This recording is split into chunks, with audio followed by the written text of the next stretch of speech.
ইয়ারাপ্পা লেকের ঠিক অপোজিটে হচ্ছে নুব্রা রিভার। নুব্রা রিভারের এত বড় বেড, আর দেখুন জলপ্রবাহ কতটুকু। এটা সেপ্টেম্বরের শেষ 2022। পৃথিবীর অবস্থা যে কত খারাপ হচ্ছে সেটা এই নুব্রা রিভারকে দিয়েই বোঝা যাচ্ছে।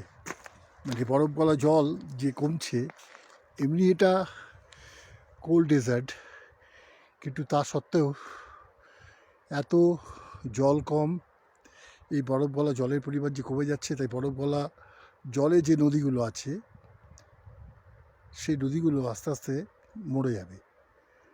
সেটাই মনে হচ্ছে। এটা 2022 সালের সেপ্টেম্বর, আজকে 21শে সেপ্টেম্বর আমরা দাঁড়িয়ে আছি এখানে। সেই 21শে সেপ্টেম্বরে নুব্রা রিভারের অবস্থাটা দেখুন।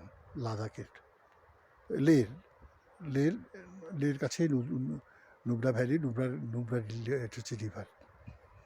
মানে কি মারাত্মক ঘটনা ঘটতে চলেছে পৃথিবীতে, এবং কীভাবে বরফ গলা জল এই এতটা চড়া ছিল, মানে এই জাস্ট যতটা চড়া আমরা দেখতে পাচ্ছি, এর থেকে বড় চড়া হয়ে এটা প্রবাহিত ছিল নুব্রা রিভার।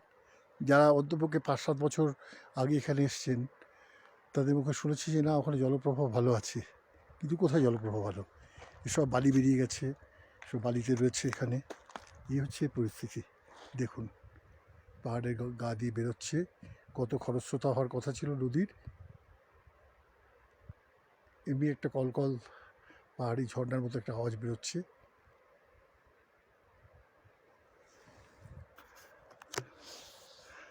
নদীগুলোর অবস্থা খুবই খারাপ হয়ে যাচ্ছে।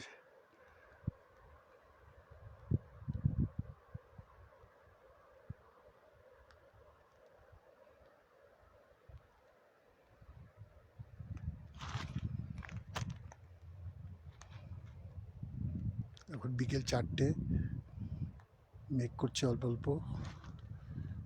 ওয়েস্ট বেঙ্গলে এখন শুনেছি নিম্নচাপ রয়েছে এখানে। কালকে বরফ পড়েছে, স্নোফল হয়েছে।